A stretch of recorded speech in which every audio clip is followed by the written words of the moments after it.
queridos amigos, muito bom dia, boa tarde, boa noite, não sei que hora você está assistindo esse vídeo, estou gravando pela manhã, né? Muito bom dia, sejam bem-vindos aqui ao nosso canal. Se você ainda não me conhece, é o seu primeiro vídeo, eu vou me apresentar, meu nome é Gleice Alves, eu sou advogada, especialista em planejamento patrimonial e sucessório, e esse canal, especificamente, a gente dá um enfoque, né? Pelo menos por hora, a gente dá um enfoque mais voltado para a holding familiar, porque do planejamento sucessório, é uma das ferramentas de maior complexidade aí para a gente trabalhar e para a gente conhecer as nuances, inclusive tributárias, fiscais, enfim, desse produto que está tão na moda, né?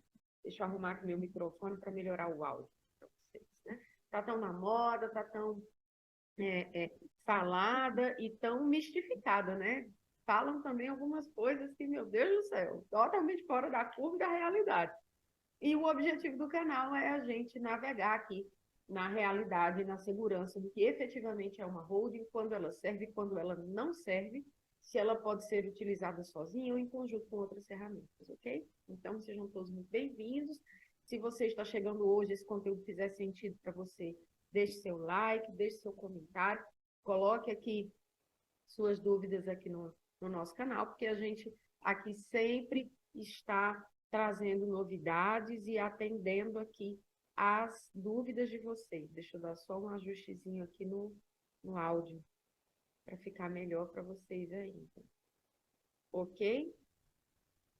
Mas é isso, meus amigos, vamos lá, vamos ao conteúdo. Antes disso, rapidamente, um breve recado. Estamos com previsão de abertura de inscrições para a nossa quinta turma do curso Holding Familiar do Zero, no dia 11 de abril.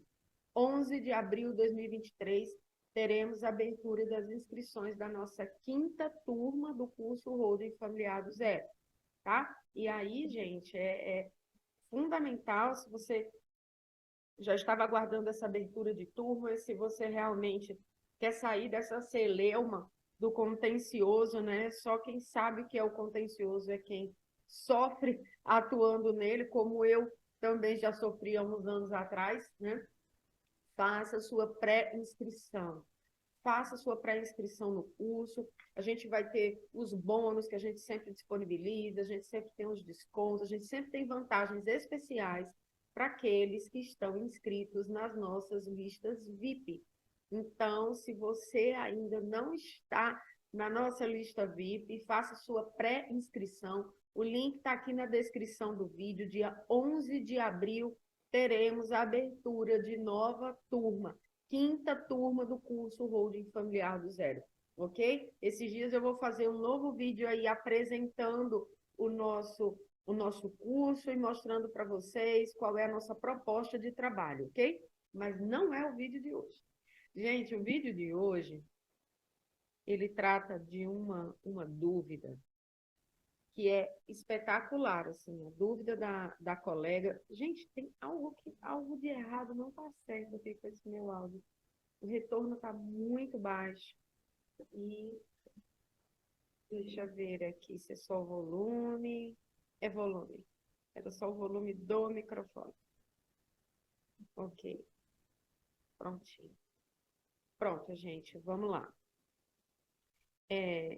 Gente, quando eu digo para vocês que o melhor desse canal é a participação de vocês, eu não estou fazendo isso com falsa modéstia, tá? Não estou fazendo isso com falsa modéstia, porque vocês, de fato, vocês arrasam na participação de vocês. Gente, a colega fez uma observação aqui que dava uma live, sem brincadeira, assim, de uma riqueza espetacular, né? E aí eu estou trazendo aqui para compartilhar com vocês e a gente ter aqui esse bate-papo que não é só técnico, mas que também é comercial, tá? E bateu numa situação, gente, de uma holding que eu estou concluindo agora. Ontem eu ia gravar vídeos e não gravei, que eu estava analisando a emissão de umas guias de TCMD para concluir uma holding bem no cenário que eu vou mostrar agora, gente. É surreal, para vocês verem como aqui a gente trabalha com a vida real, gente. Aqui não tem não tem empresa XPTO, Caio Tício e Médio do livro, não. Aqui é a realidade, tá? Vamos lá. A colega colocou assim: doutora, já assisti muitos vídeos sobre holding e percebi que para uma família de classe média, com 2 filhos, para os quais querem fazer um planejamento familiar para um patrimônio total de 1.300.000 declarados no IR, parece que a holding familiar não se aplica por ser um valor patrimonial pequeno e os custos para constituição e manutenção da holding serão altos para essa família. Essa percepção procede? E aí, breves instantes de silêncio para você refletir aí o que é que você acha, se a colocação da colega é pertinente. Vou ler de novo um pouco mais rápido para a gente retomar o raciocínio. Doutora, já assisti muitos vídeos sobre holding e percebi que para uma família de classe média, com 2 filhos para os quais querem fazer planejamento familiar para um patrimônio total de 1.300.000 declarados no IR, parece que a holding familiar não se aplica, por ser um valor patrimonial pequeno e os custos para constituir e manter a holding serão altos para essa família. Essa percepção procede? Procede, com algumas observações. E aí, vamos lá, gente. Os detalhes vão vir agora, inclusive do que eu acabei de dizer. Ontem eu fiz isso, mandei para a cliente da conferência final, nos dados, enfim, para poder mandar para a Secretaria de Tributação, porque nesse estado que eu estou concluindo essa holding, lá o lançamento do ITCMD é por declaração, né? Não é por homologação. Então, a gente vai lá, informa, preenche a guia, anexa a documentação, envia para a Secretaria Estadual, eles vão analisar, fazer a crítica, como a gente chama, né? Ver se está tudo ok ou não, pedir a complementação de informações, e eles é que vão, ao final, fazer efetivamente o lançamento com base nas informações e mandar a guia. E é uma situação semelhante, tá? A essa aqui. Não são 2 filhos, são 3 filhos, né? Aí ela coloca aqui uma família de classe média com 2 filhos, para quem quer fazer o planejamento patrimonial, no valor total de 1.300.000 declarado no IR, né? Parece que o patrimônio é pequeno. Gente, aí entram algumas considerações. E aí é onde entra a necessidade de a gente conhecer o Instituto como um todo, tá? Na hora que a gente se prende só a umas questões de ITBI, não, eu vou entrar aqui na polêmica do ITBI, ou daqui a pouco, não, eu vou analisar aqui a polêmica do ITCMD, e lá vai. Quando você se prende a essas questões, você se autolimita. A colega teve uma visão muito mais ampla aqui, né? E num primeiro momento, gente, de fato é essa percepção. Se a pessoa chega para você e diz assim, doutor, eu quero fazer uma holding, mas eu só tenho um único imóvel de uso que vale R$ 1 milhão e eu tenho 2 filhos que se dão super bem, vamos pensar em alternativas. Holding, talvez, é o que parece, vai se tornar um custo muito elevado de implementação, operacionalização e manutenção para essa família gerenciar. Não adianta, eu sei que tem pessoas que vendem, e eu não estou aqui criticando as pessoas, por favor. Eu estou aqui abrindo uma crítica em relação ao raciocínio lógico-jurídico que a pessoa defende, tá? Eu não sou adepta da ideia de que toda e qualquer família precisa de uma holding. Não. Toda e qualquer família não precisa de uma holding, ok? Talvez ela até quisesse, mas é como a colega colocou, talvez para o volume patrimonial que aquela família tenha, para o cenário familiar daquela família, uma holding, Eu me lembro de uma professora que eu tive lá na faculdade de farmácia, há muitos anos, que ela dizia, é uma bala de canhão para você matar uma mosca. É quase isso. Você acaba gerando mais danos do que a vantagem do resultado que você quer alcançar. Porque essa família vai ter que ter um contador, ela vai ter que cumprir obrigação acessória. Isso vai trazer impactos na declaração de imposto de renda dela, porque agora ela é titular de uma PJ.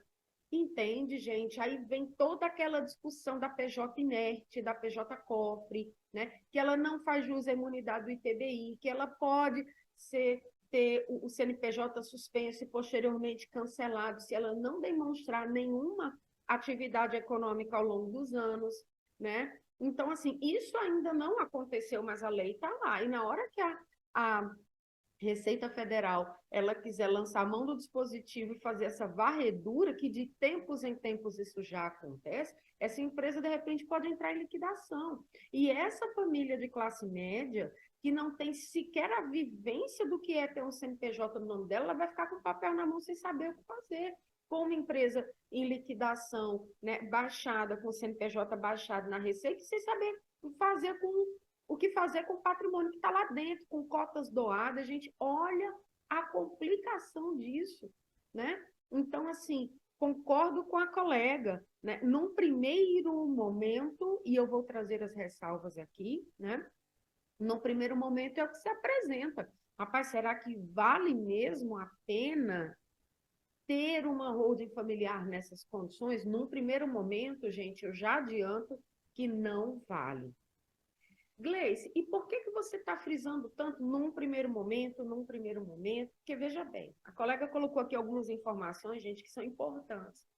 E que vocês vão, à medida que vocês vão, primeiramente, conhecendo o Instituto, gente, eu preciso trazer uma coisa aqui para vocês.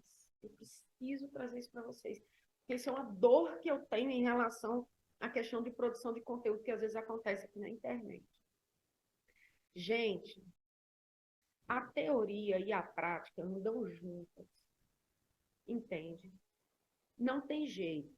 Você pode entrar agora na minha 5ª turma do curso e eu espero que você o faça, será muito bem-vindo, né? Mas se você de repente já fez um outro curso, gente, cursos mais práticos, eles sem sombra de dúvida são aceleradores de experiência.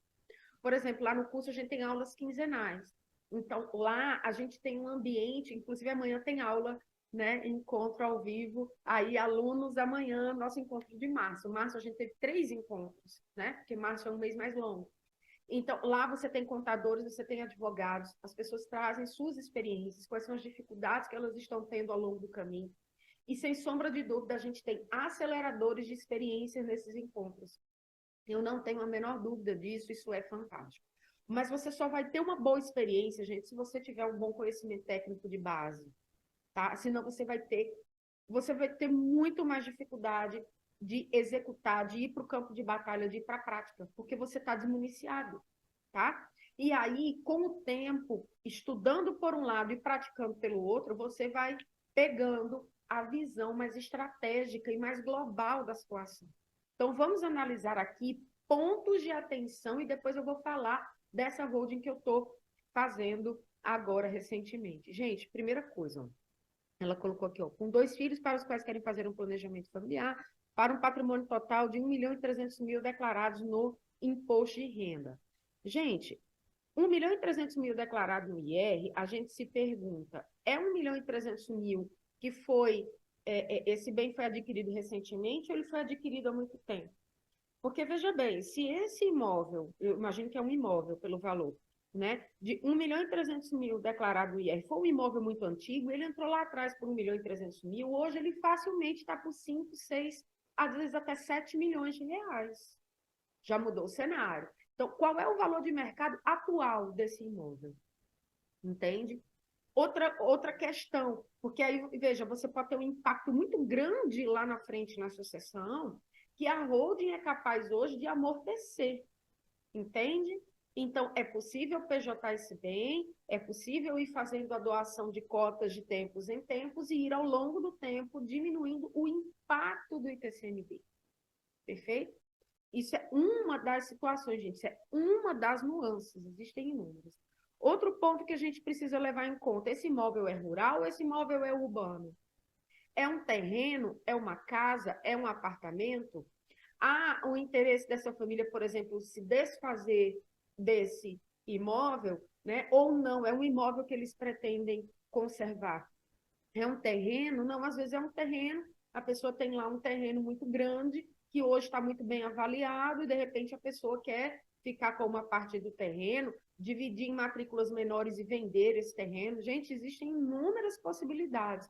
Ou seja, há a intenção de explorar economicamente esse imóvel para que ele gere lucro, para que ele, você desmobilize esse capital que está lá empatado e ele gere outros imóveis que depois vão ser objeto de uma locação. Qual é a destinação a curto, médio e longo prazo que se pretende com esse patrimônio? Tá certo? Outra coisa, ela falou aqui, ó, patrimônio total de 1.300.000. O que são esses 1.300.000? São ativos financeiros? Entende? São, como eu disse, é um bem imóvel rural. A intenção é de vender essa fazenda a curto prazo, porque ninguém quer explorar nenhuma atividade do agro, ou a intenção de instalar lá uma atividade de agronegócio em parceria com algum produtor rural. Então, tudo isso muda muito a nuance da situação. Outro ponto que é importantíssimo, eu deixei para o final do propósito, né? É um imóvel que gera receita locatícia, tá? E por que eu estou falando isso? Porque essa holding especificamente que eu fiz recentemente, que a gente está em fase já de conclusão, é um imóvel que na declaração de IR estava aproximadamente por esse valor, mas é um imóvel que valia aí no mínimo 6 vezes mais, né? Hoje, em valores atuais de mercado, e que gera uma receita locatícia mês para essa família há um bom tempo, porque está alugado, é um imóvel muito grande, muito bem localizado, que está alugado para uma empresa que explora uma atividade econômica no local, né? E gera uma receita locatícia de R$ 25.000 por mês, com expectativa já de um reajuste interessante ao longo do ano, porque o contrato tem um reajuste anual, em que pese eles sempre ajustem, né? Porque a receita locatícia que é gerada é um locatário que está lá há muito tempo, né? E que paga bem, gente. Um locatário bom é ouro em pó. Quando você encontra, você tem que conservar, né? E essa família entendeu isso, né? E assim, é um imóvel que está lá, é um locatário que tem uma atividade bem sólida lá na região e que paga religiosamente. Então, assim, gera uma receita locatícia importante para essa família, né? E aí, houve sim, e aí isso muda a percepção da coisa. Por quê? Porque na hora que eles recebem a receita locatícia dentro dessa PJ, você tem a vantagem da questão da tributação sobre a receita locatícia, né, que acima dos R$ 10.000, ela começa a ficar muito interessante na holding, né, muito interessante, a diferença acaba sendo cada vez mais significativa, né, e aí eles recebendo essa receita locatícia lá, eles já aumentam o patrimônio dentro dessa holding familiar, é uma família muito harmoniosa, né? Eles realmente são voltados aí para a atividade empresária. Então, veja, já tem outras empresas, né, mas são operacionais, aqui é uma questão mais patrimonial mesmo, aquela questão da segregação de riscos. Então, assim, vejam que existem nuances dentro de uma resposta fechada de que sim, vale a pena ou não, não vale a pena. Mas eu estou trazendo aqui, eu entendi o contexto da colega quando ela coloca assim, ó, uma família de classe média com 2 filhos e com um patrimônio no IR de 1.300.000, ou seja, uma família convencional brasileira, né? Gente, a gente teve um aumento muito significativo nos valores dos imóveis nos últimos anos, né? E é muito comum a gente ter pessoas, né, com imóvel de 1 milhão, principalmente aqui em Brasília, Rio de Janeiro, São Paulo. Quando você olha, a pessoa está com imóvel de R$ 1,5 milhão, mas ela não é uma pessoa milionária, né? É um servidor público aposentado, que tem ali, vive ali uma vida confortável, mas está longe de ser efetivamente um milionário, para dizer que é uma pessoa que explora uma atividade que gerou 1, 2, 3, 4, 5, 10 milhões de patrimônio. Não é esse o cenário.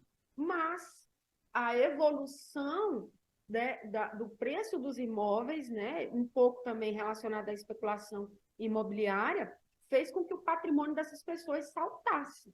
Né? E aí dizia assim, não, porque holding é só para milionário. Eu acho que nem isso, né? Porque é como a colega colocou, né? Uma pessoa que está com patrimônio módico ali e uma família muito pequena, que não há uma exploração, né? Realmente, talvez não seja o caso dessa família trabalhar um planejamento patrimonial e sucessório via holding, especialmente se essa família, de repente, pretende mudar para um imóvel menor, né? O que é muito comum, né? O casal tem 1 ou 2 filhos, os filhos casam, né? Vão ter suas vidas, suas famílias, eles ficam num imóvel muito grande, né? Que já começa a dar uma série de manutenção, tal coisa. Existe uma tendência natural dessas pessoas venderem esses imóveis e às vezes até morar no aluguel, né? Então, veja que muitas vezes outras estratégias e outros direcionamentos para o patrimônio são muito mais inteligentes a longo prazo